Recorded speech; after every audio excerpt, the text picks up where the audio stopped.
Good evening, everybody. This is the first time that I have spoken to a group on the telephone. A little bit unusual to speak to over 1,000 people and not being able to see any faces out there, but I really appreciate your giving me your time tonight to listen to this important topic.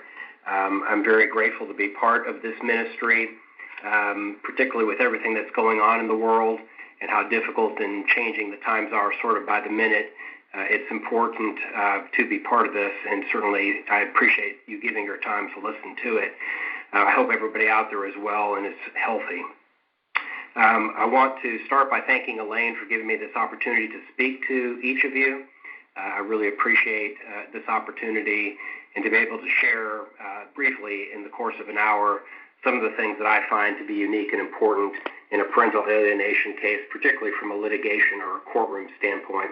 I also want to thank Dr. Steve Miller, who has been very instrumental in both teaching and mentoring me as I have developed my skills and abilities in the area of parental alienation. He truly is a walking hornbook on this topic. For those of you that don't know him and meet him, you will find that out to be the case. And he's been extremely helpful to me in my presentation and just understanding of this very difficult area of the law.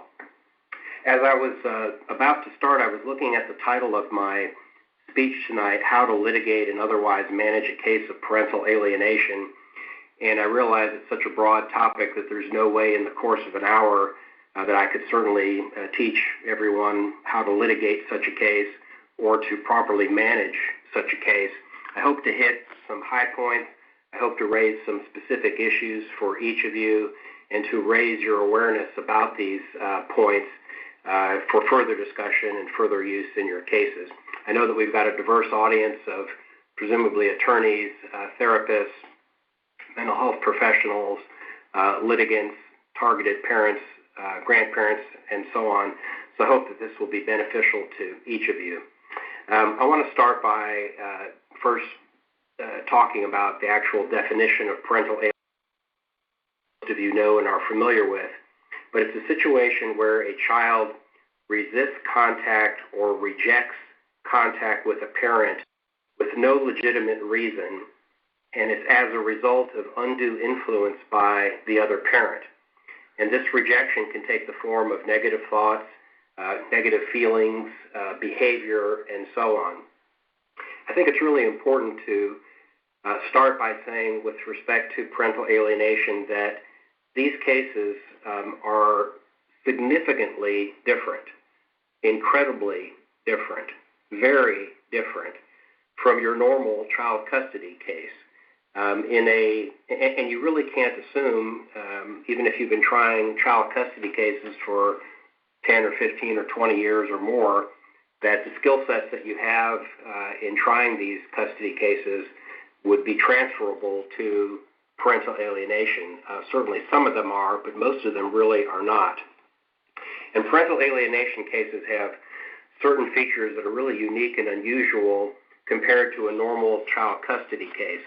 I've been involved in hundreds of contested child custody cases that I would call high conflict or describe as high conflict child custody cases, which deal with he said, she said, and who's worse and who's better, and on, and black and white, and everything in between, and it's sort of left up to the fact finder. By the way, in Texas, we have juries on these matters. I understand we're the only state that permits that, or one of the only states that permits jury trials. Most of you would have your trials in front of judges, and I have those as well. But high conflict child custody cases really, again, have almost nothing to do with parental alienation cases. And that's because in a parental alienation case, almost always or invariably, one of the parents has a psychiatric diagnosis or a personality disorder, maybe several, and the other parent is in the position of frantically trying to defend himself or herself against the deterioration, rapid deterioration sometimes, in the relationship with their children, and it seems like in that regard everything is falling apart.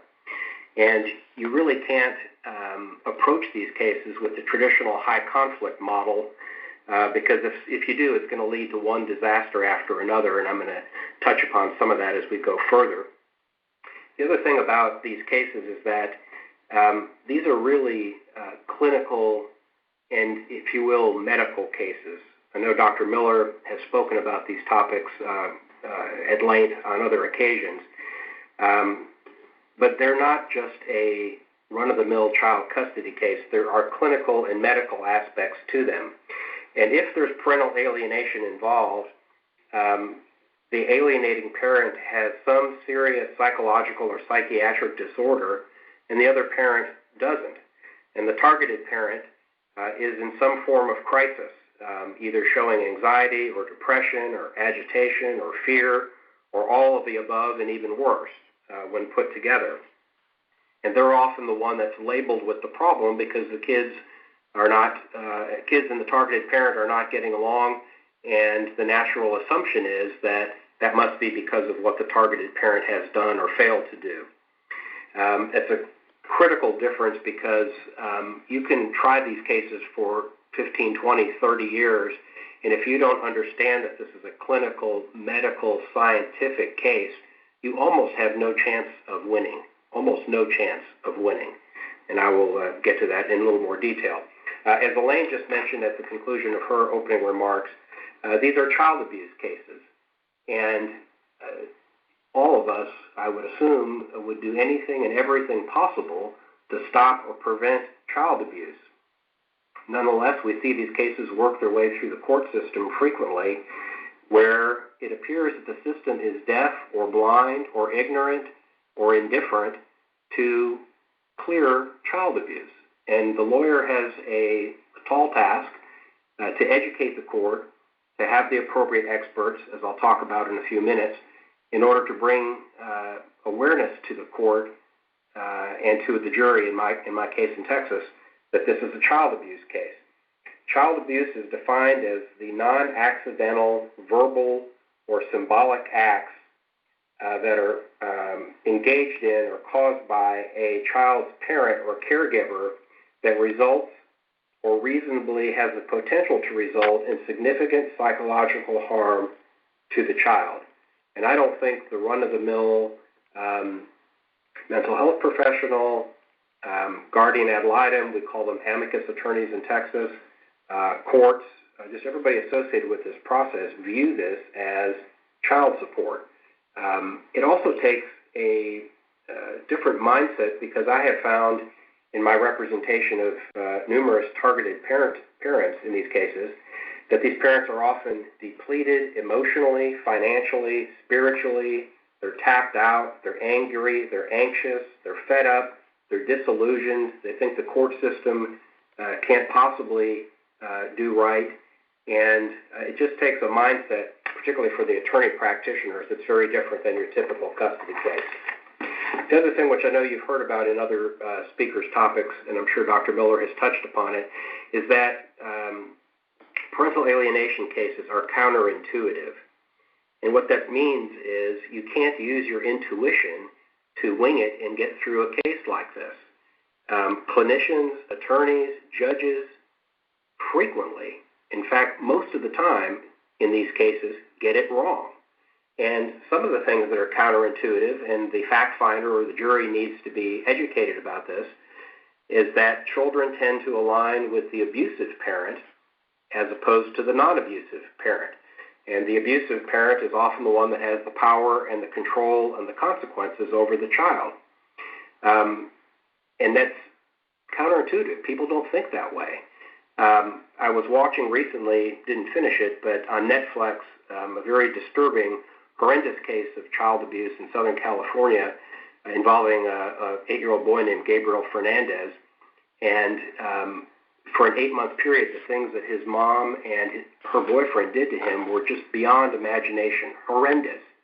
And yet this little boy was at school after suffering these terrible beatings and terrible abuse, writing letters and poems about "Mommy, I'll be a good boy," and wanting Mommy's love in various ways. It seemed to be the most recent example I've seen of children aligning with an abusive parent. Another aspect that is counterintuitive of these cases is that traditional therapy doesn't work.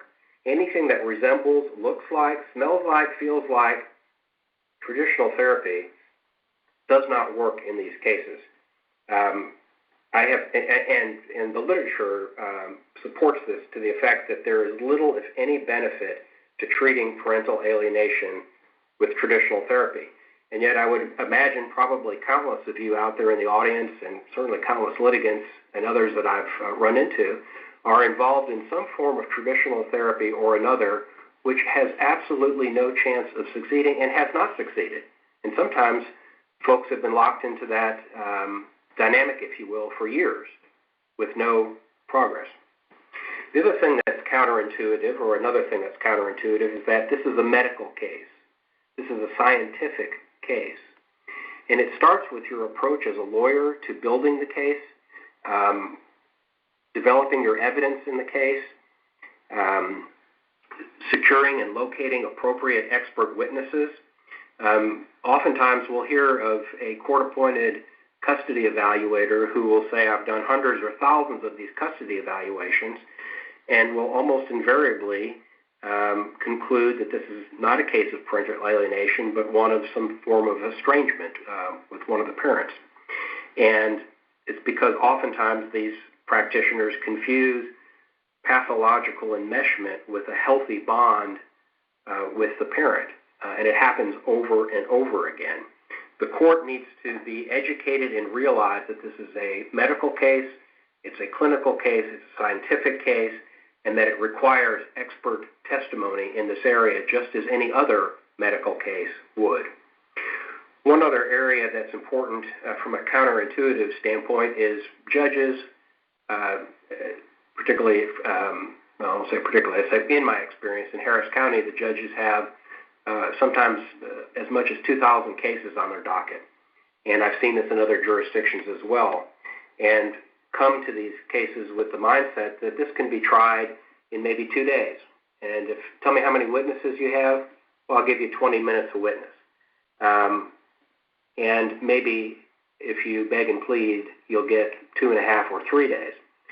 And honestly, a parental alienation case to be developed from start to finish probably needs something like 7 or 8 or 10 days to present your case.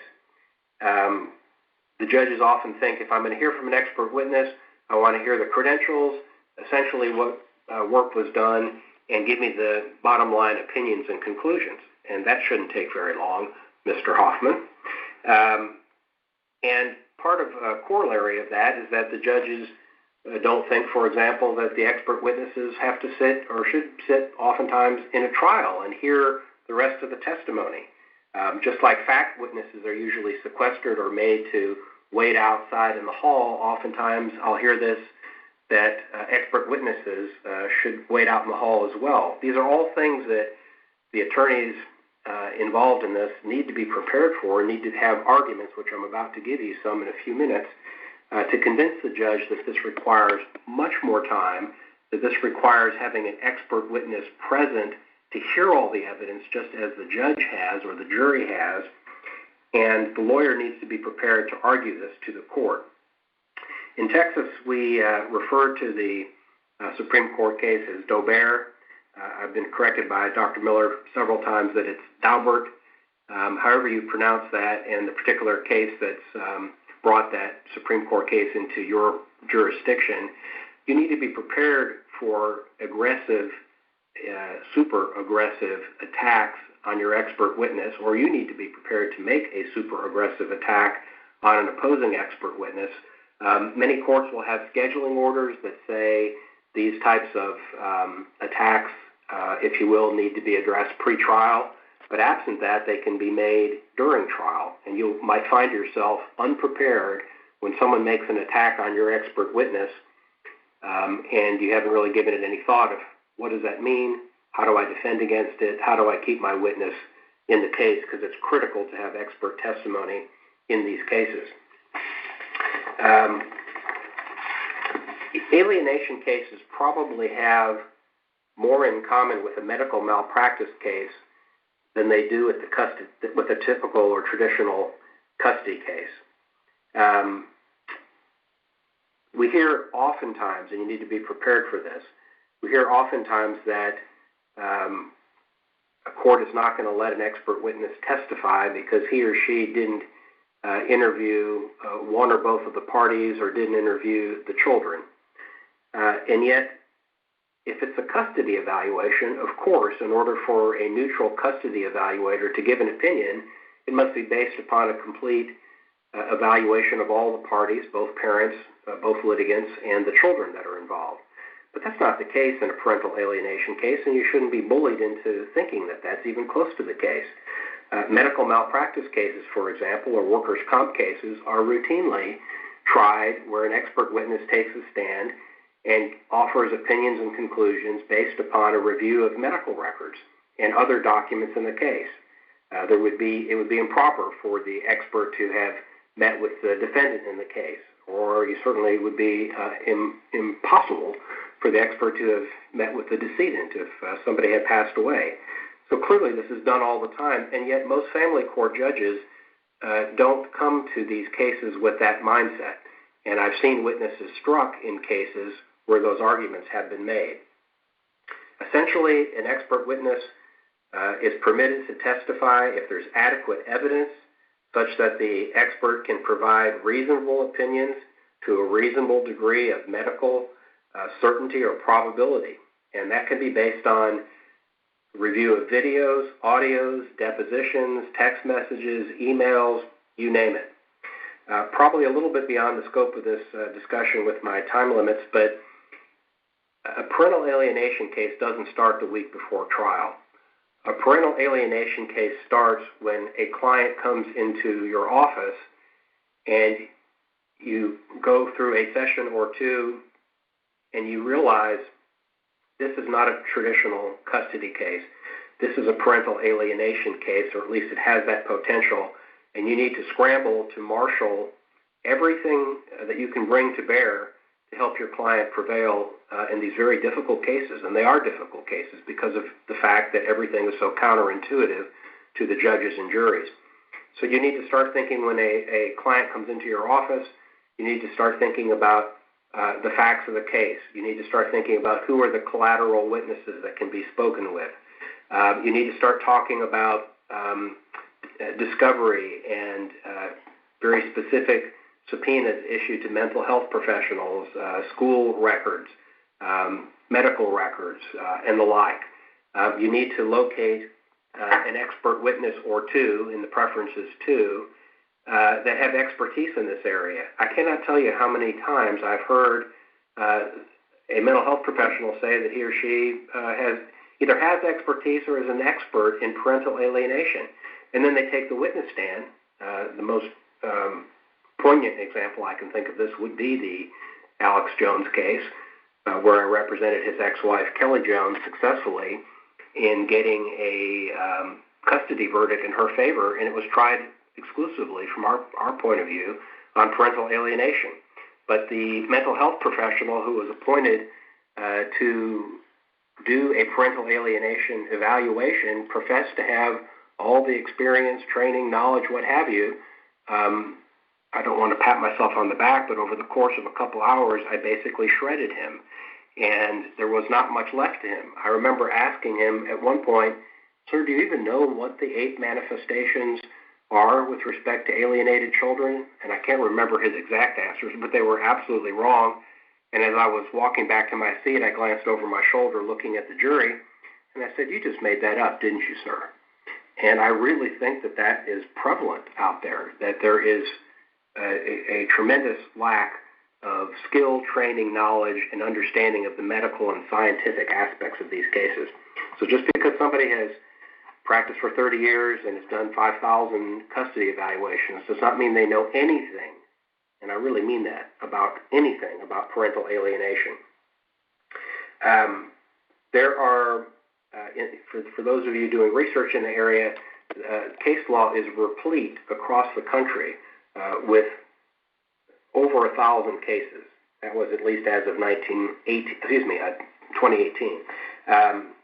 Over 1,000 cases of appellate court decisions where experts were allowed to testify on parental alienation such that there was proof that the testimony was material, relevant, probative, and admissible. And these are all things that you need to be aware of when you approach this.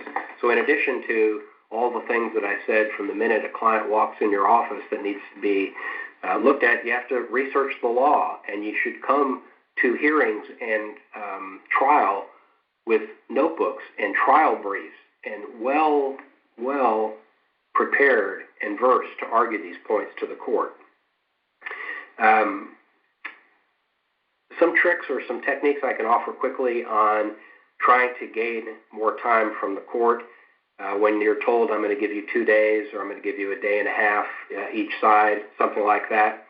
The basic hypothesis difference in a parental alienation case is one case, I'll say it's our side, is asserting this is a case of parental alienation, and the other side is saying this is parental estrangement, and little Johnny doesn't want to be with his mom and his dad because the mom or dad is a bad parent and has done all sorts of bad things and has driven the child away. And we start by telling the court that we're going to show that there's an overwhelming probability, not just simply beyond or a preponderance of the evidence, which is just a little more likely than not, which is the typical burden of proof standard. We're going to show with an overwhelming probability to a high degree of clinical and scientific certainty that this is a case of severe parental alienation. I think it's important when you're speaking to the courts in these cases to be forceful, to be confident, to take control of the courtroom, to zealously represent your client. It will feel like everybody else, the lineup of mental health professionals, perhaps the ad litem or the amicus, maybe the court itself, lay witnesses, it will feel like everybody is lined up against you. And you just need to walk in there calm and cool and confident. That's both the lawyer and the targeted parent-client to say, we believe in our case and we're going to demonstrate it to you, Judge. Here's how we're going to do it. I would go ahead and tell the court that it's not even clinically possible that estrangement could be possible in this case when you have concluded viewing all the evidence. And then, tell the court a little about yourself. I've been doing this for 33 years. I'm board certified in family law. I've tried over hundreds of custody cases, but this case is not like any that I have ever tried, Judge. This case is fundamentally different than any that I have seen, and for all the reasons that I've explained and will continue to explain to you. And then I would probably move into the counterintuitive factors and go through 4 or 5 of those to really kind of grab the judge by the collar, not the collar, that's probably, I'm just going to get me sanctioned, maybe by the shoulder pads, metaphorically, and say, Your Honor, this is a different case and you need a different set of reading glasses or looking glasses, if you will, to view this case. You need different lenses to view this case. It's a scientific case. It's a clinical case. It's a kind of case that almost all mental health professionals, the majority of forensic psychologists who've been in this field for years, will miss and get wrong unless they are bona fide specialists in alienation and estrangement. And I have only seen, in my experience in parental alienation across the country, there are precious few bona fide specialists in alienation and estrangement. Most people in your particular community are not even close to getting to being able to wear that label. It's important to realize and to let the court know that this is not a case where you can rely on intuition, not even professional intuition, meaning you've been a judge for 30 years. This is a different case, Judge. You may never have seen one like it. And unfortunately, intuition will not lead you to the correct answer in this case. And Your Honor, all this may sound implausible or even improbable, but this is an important case and it requires your attention and your ability to look at this from a different perspective. And I might go into, at that point, how children will align with abusive parents when nobody would really believe that at first glance, and certainly not in the absence of some sort of powerful evidence to the contrary. In addition to that, it's important to tell the court that and it'd be supported by the expert testimony. To a limited extent, a child or some children might reject a non-abusive parent, either through contact or demeanor and the like. But these kids don't resemble alienated kids at all, except in very superficial ways. They don't display the characteristics, including the 8 manifestations. They haven't been subject to the alienating strategies engaged in by the alienating parent, and don't have the signs and symptoms that alienated kids do. And an important aspect, again, we've got jury trials in Texas, so we always get an opening statement in a jury trial, but oftentimes the judge would like me to have, in a complicated child custody parental alienation case, a 30-minute opening statement. It's almost impossible to get through all this, even remotely, in 30 minutes. If you have a trial to the judge or a bench trial, I would request at a minimum a 45-minute opening statement, or an hour if you can get away with it. Many judges will say, all right, we're on the record, I call cause number such and such. Will the parties and lawyers identify themselves? Mr. Hoffman, you're the moving party in this case. Please call your first witness.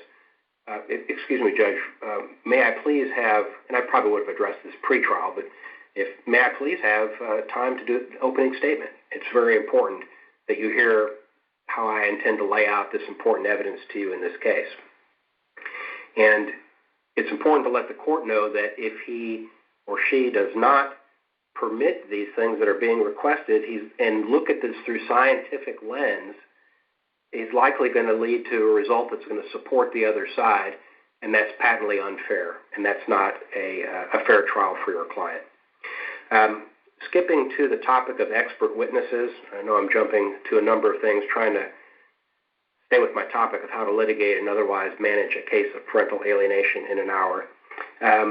Expert witnesses. I have found, and totally understandably, again, targeted parents to be exhausted, depleted, including financially so. And it may be that they've been fighting this for years, and by the time they come to my office, it's in some sort of a modification of custody suit. Or it might be the original suit in a divorce case or not, but they've gone through 2 other lawyers by the time they get to me, and funds are low. So what I'm saying is the Cadillac approach, and I understand that it can't be done in every case, but there are lots of lawyers, and there are lots of expert witnesses in this area that are willing to reduce their fees and help to the extent that they can to try to present the most complete full case. If you can, you want to have 2 expert witnesses in a trial of this case. You want to have one expert witness who starts and brackets the presentation of your case and basically orients the court to the science, walks through the studies, walks through what parental alienation is, walks through the aspect of child abuse, walks through what alienated children look like, what alienating parents, what kind of behavior they engage in. The long-term, it's really important to stress this, the long-term psychological, emotional, and many other ways parental alienation affects children for their life, and ways that it can be remedied. All that should be laid out, if possible, at the beginning of the case by someone that really hasn't reviewed the case file, hasn't studied the records, and is just orienting the court to the science. And then later in your case, after the evidence has been presented, and hopefully you have this second witness who has sat in the courtroom and listened to this presentation during the trial, who can connect the dots, can apply the science, comment on the evidence, and basically draw a bow, if you will, with opinions and conclusions about this witness said that, this document showed this, the custody expert was shown to be, maybe the court-appointed expert was wrong for the following reasons, and then give some conclusions and directions based on the evidence as it pertains to this particular case. And I think any of you who have tried these kind of cases and know how intense they can be, both the preparation and the trial itself, the scientific literature and the science itself is really the linchpin of prevailing on these kinds of cases. I don't think it's possible, unless it was just the luckiest of draws, to win a case like this without science, without expert witnesses, as if it was just a traditional custody case. And again, it takes 7 to 10 days to try a case like this, and you got to prevail upon the judge to give you that kind of time.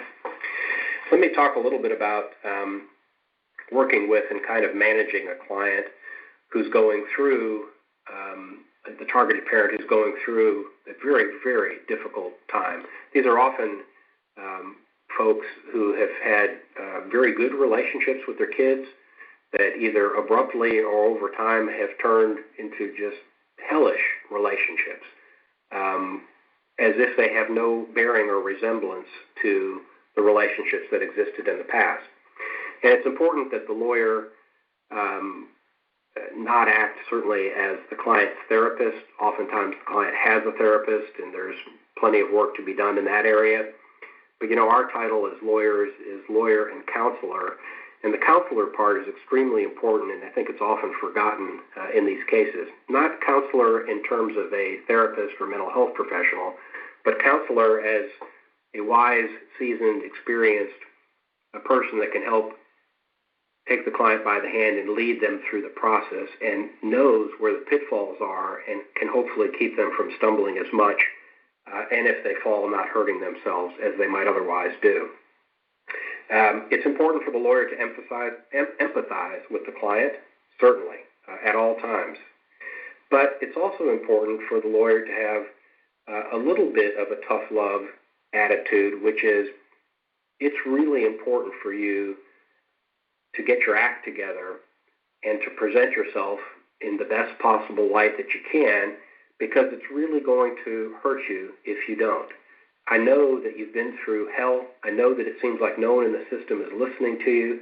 But if you go into one of these important junctures, which is either a temporary hearing, a final trial, an evaluation with a custody evaluator, meeting with an amicus attorney, and if you're mad as hell, and if you're angry, and if you are anxious and agitated, and you talk all over whoever's asking you the question or whoever you're speaking with, it's not likely going to be very successful. I think clients sometimes think that the evidence in the case is overwhelming. All we have to do is kind of back our truck up to the judge's bench, lift up our bed of our truck, if you will, just dump all the evidence all over the judge's table, and the judge will sift through it. He has, in fact, a scale of justice in the back where he kind of puts it on each side, and whichever one's heavier, well, that person wins. And it's really nothing of the sort. As I'm going to talk about in a minute, a lot of times the science is tough and gets confusing, and judges are human, and they will vote, if you will, for those that they like, those that are more likable, those that come across better. So it's a very difficult thing for a targeted parent who's been beaten with a 2x4 by everything in the system and by their children, and by the alienating parent, of course. But it's important that some of these lessons are taken to heart and are applied in your cases. When you go to meet with a court-appointed evaluator, or you go to meet with an amicus attorney or a guardian ad litem, you got to come across well. I mean, as best as you can.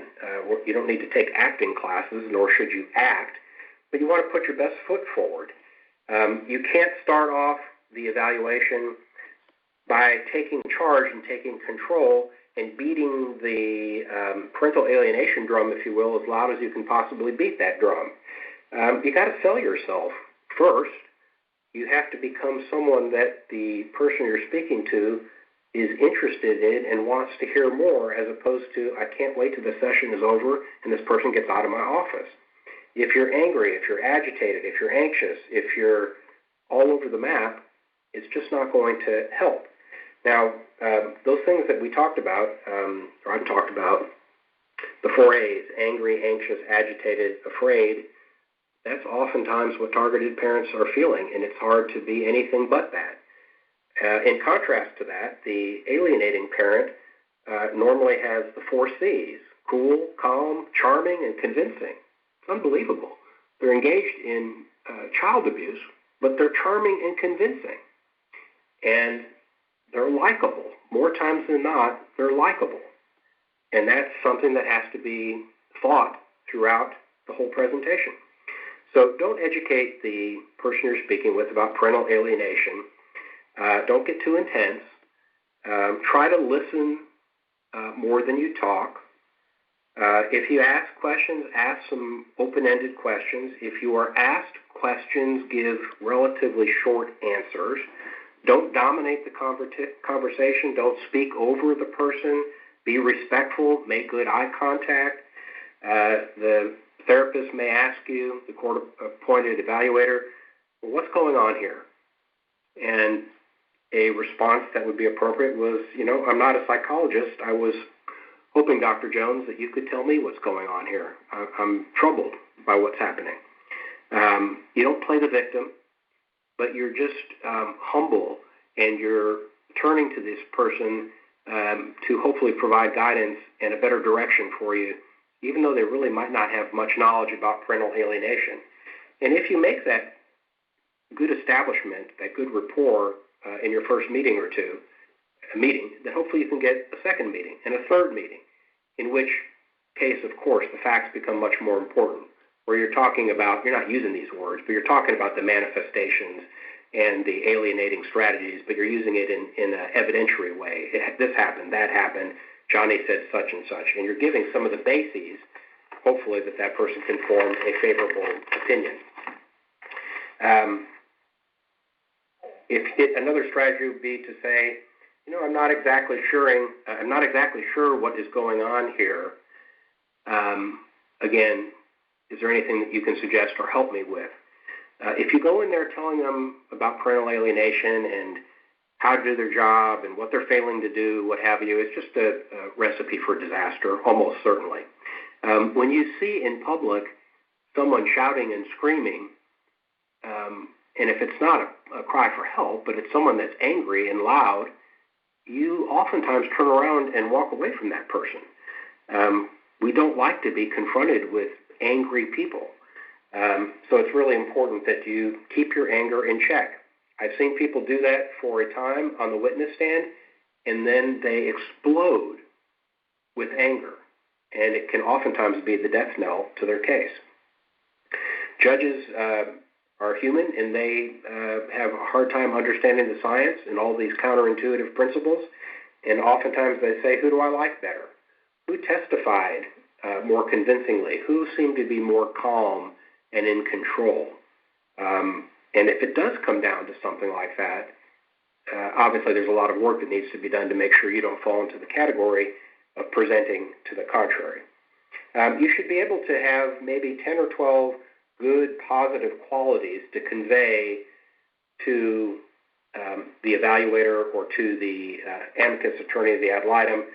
These are things of being calm, that you're mature, that you've got a balanced approach, that you're well-centered, that you've got empathy for all those involved, that you've got insight, that you've got good judgment, that you understand your children. By the way, there's not even any chance I could adequately address it in this call, but I spent hours and hours and days with my client preparing for a deposition or preparing for trial. And I will oftentimes ask mock questions. I might videotape it. I'll play it back so they can see them. And all that is perfectly proper and ethical. I always want the clients to testify truthfully, and I don't instruct them to do anything other than that. But sometimes they just have no idea that they've got such an angry grimace on their face until they see it, on the screen, so to speak. Oftentimes, another human attribute, if you will, is that when you say something about another person, the person starts thinking that about you. Dr. Muller refers to it as a spontaneous trait transference. And you want to make sure that you're not only bashing the other side. You've got to be able to have some positive qualities, and you've got to be able to admit some negative qualities about yourself. It's not all black and white. You got to tell your targeted parents and all of those out there who are targeted parents, and I sympathize with you tremendously, truly. You'll be nervous when you go through these various steps. And yet we typically cheer and root for someone who appears genuine and authentic and nervous. And that is okay to be nervous. You want to present as best as you can that you're calm and composed and that you're acting thoughtful and reasonable, as opposed to angry or dishonest or defensive. By the way, defensiveness does not mean defending oneself. Of course, you're going to defend yourself, and you should. But defensiveness is defending yourself when you shouldn't. Like if there was a robbery in a grocery store and you walked in and you see all the commotion and the police and you say, I didn't rob this store. Well, why are you defensive about that? And why are you saying that? You have no reason to defend yourself. Turn around and leave. And that's something that we could talk about in much more detail, but defensiveness is something that comes across poorly in these interviews and in these in trial, of course. Be careful what you send to the mental health professional that's doing a custody evaluation or to the ad litem or amicus attorney. All of that should be in conjunction with consultation with the attorney as to what, if anything, should be sent. There's all sorts of consequences, oftentimes bad ones, that come from just dumping on the therapist whatever you'd like them to review, and that's something that needs to have careful instruction and guidance by the attorney. With respect to, again, winning a parental alienation case, it starts from day one when the client comes in, but every step of the way, the attorney has to make him or herself prepared to handle this case and has to help his client or her client be prepared. It has to do with phraseology, timing, emphasis on how certain things are said. Oftentimes, I will start out an examination in a case with my client, parental alienation, and I use it in other cases as well, which is, Ms. Jones, before we get started, we have the jury seated here, and they've already heard quite a bit of testimony, but I want to ask you if we just pause for a moment, and I stop, and I pause, and I just let everything just kind of hang in the air. I just want to stop for a moment, and could you please turn and tell the jury or the judge, what is it that you're here fighting for today? And I do that in different ways throughout the examination, but to identify the main themes, like jurors have everything else, judges have other cases, jurors have other things in their life, they want to go home. Why should they be focusing on this case, and why should they give it any attention and importance? And it needs to come out from the client's testimony early in the case. I'm not going to go through, I wouldn't have the time in this conversation to go through the 8 primary manifestations of parental alienation or the 17 alienating strategies that alienating parents engage in. But the nuts and bolts of the case are buried in those 2 categories. And I know there's more than simply 8 primary manifestations, but I had a trial that I was in, a parental alienation case that I was in a couple weeks ago that we won for a dad, and there was a court-appointed evaluator who came out with some examples of alienation, some sort of, a couple of sort of hallmarks, if you will, in her mind, and then a whole bunch of things that were estrangement. And you get those oftentimes, which is, you don't get any, they sort of ride the fence, if you will. And when I was done cross-examining her, she had admitted through her own testimony and through the examples that were in the trial that she had not seen, that at least 6, if not 7, of the main primary manifestations of parental alienation existed in both of these kids. And you could just see her demeanor changing, and you could see her just sinking with the realization. And this was someone, I didn't have really anything to do with the appointment, but this was someone who held herself out as being an expert in this area.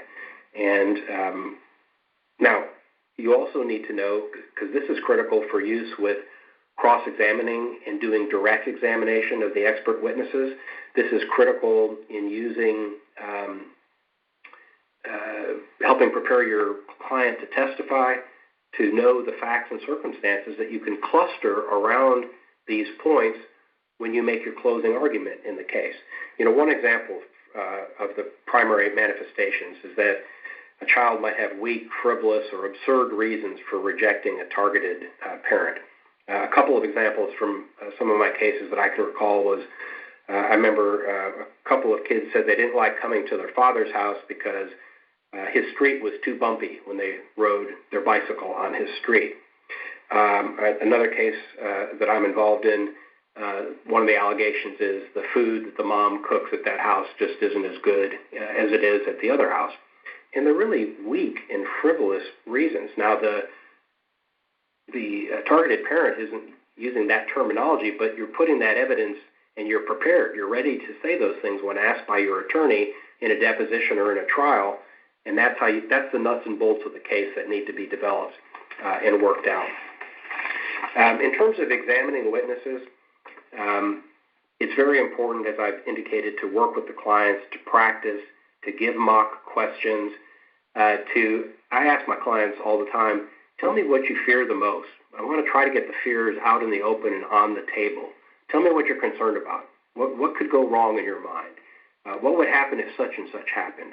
I try to address those things squarely, and I'm told that it's a little bit less harsh on the witness stand, having sort of faced their demons before it actually occurred. It's critical that you keep a really good file. We've got very technical rules in Texas. I'm sure all jurisdictions do. I have seen expert witnesses that have been struck and not permitted to testify because someone didn't produce the entire file, and our rules say that were reviewed or relied upon by the expert. Reviewed or relied upon. It may be something relatively trivial that was reviewed, but if it wasn't produced in the case, that may be a basis to strike the witness. Nothing would be more horrendous in a parental alienation case than having your testifying expert or experts struck. Don't stipulate to qualifications of an expert. This doesn't happen as much in parental alienation cases because nobody wants the other side's experts to testify. But when it's someone that's recognized, a national expert in the area, you'll oftentimes get, Judge, we stipulate to the qualifications of Dr. Jones. And I wouldn't do it. You want to bring out all of that evidence to the court so the court realizes the science, the literature, the articles written, the symposiums spoken at, the number of times testified, the amount of jurisdictions in which this witness has been qualified as an expert witness, and get a finding on the record that this expert witness is an expert on parental alienation. Get that finding from the court in the record. Highlight and bring out the credentials, the experience, and the opinions. On direct examination, excuse me, you have to use your expert witness to establish the science, to talk about parental alienation, to talk about the consequences that children suffer, and to talk about the remedies. I can assure you that most courts, the vast majority of courts, would not think that the remedy is to remove these kids from the parent they seem to be, in their mind, bonded to, and have a no contact period of 90 days or even 90 seconds as having anything to do with solving this problem. And you need expert testimony to explain to the court why that is an appropriate remedy. On cross-examination, you need to be able to basically use the Daubert factors, that the testimony is not reliable, it's not relevant, the witness is not credible, there's not a sufficient amount of expertise or experience, this witness is biased, the witness has made improper assumptions, basically the witness has stifled science or ignored science, as many, unfortunately, mental health professionals do. All those things can be used in cross-examination. With respect to the parties, just like I'm saying, if you're representing the targeted parent, with respect to presenting that person at the custody evaluation or to meet the amicus or ad litem attorney and so on, when your witness takes the stand, you've got to first establish rapport with the court. You can't jump into Again, beating the parental alienation drum. Give a little history. Who are you? State your name. Where did you grow up? Give me your educational background, please. Can you tell the court a little bit about you?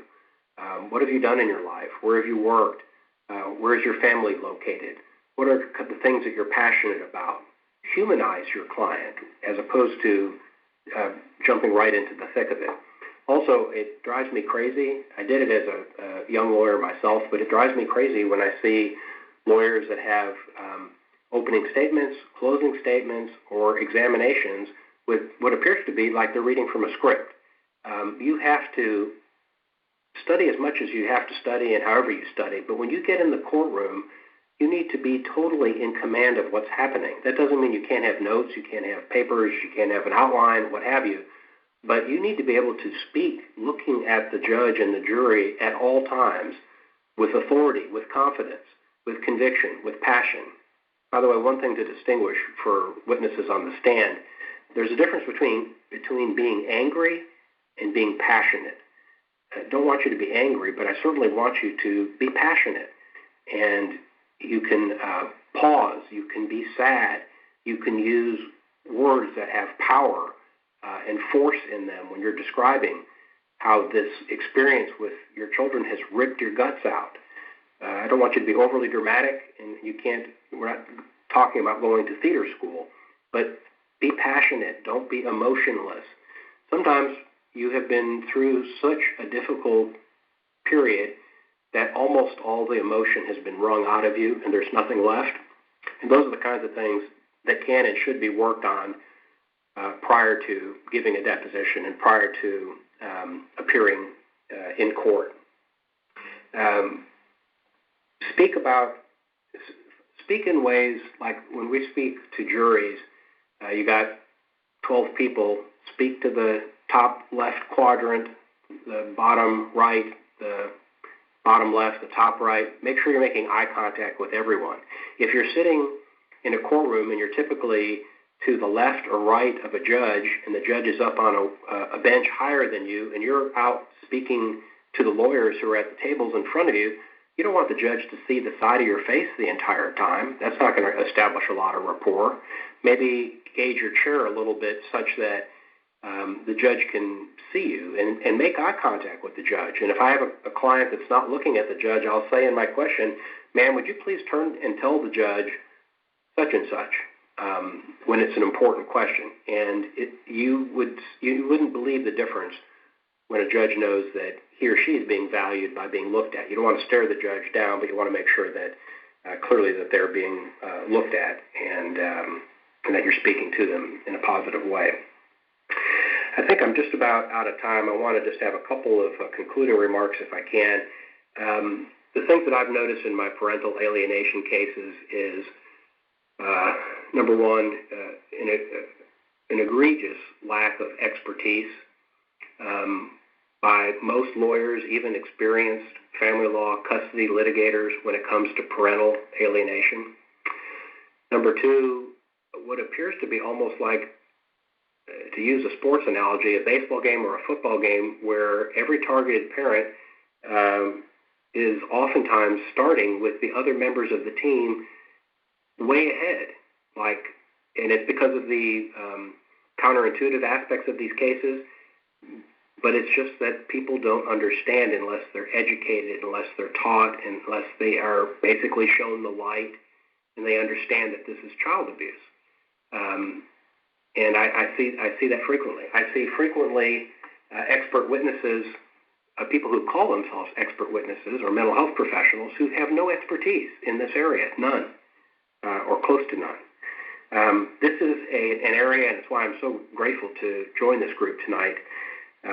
This is an area that cries out for education, for the devotion of time, for expertise, for the application of science, where there are experienced expert witnesses, there are skilled, experienced family law trial lawyers presenting these cases, and these cases have to be planned well.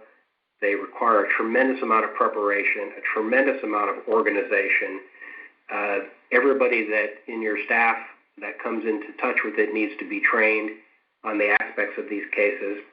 And these cases cry out for, truly, they cry out for excellent oral advocacy. And it's lacking, unfortunately, many times. Proving and stopping and reversing the effects of parental alienation is a difficult battle, but not an impossible one, and one that can be won. And I have been on the winning side, and I don't think I've ever had more joy and more pride representing a targeted parent as I did in the Alex Jones case with Kelly Jones, winning a case like that when the entire community of mental health professionals say the opposite. It was extremely gratifying. All of us need to join together and fight this form of child abuse and do everything we can to advance this cause further. And I really appreciate each of you listening to me tonight and having this opportunity to speak to you. Everybody stay well and healthy, and good night to each of you. Thank you so very much, Robert. This has been an excellent call, and we've gotten so much knowledge, information, and support for all of us through the alienated parents, grandparents, and also, very importantly, the professionals that are on the call tonight. I hope this has been extremely helpful for you. It's important that all of us get the correct information, that we're getting the true sciences, the true facts, and you've got the best experts that understand PA and grandparent alienation as well. So that's extremely important. So that's why these calls are very important, and I encourage you to make it a priority. You can go to our website and you can see the listing for the rest of the year for all of our calls.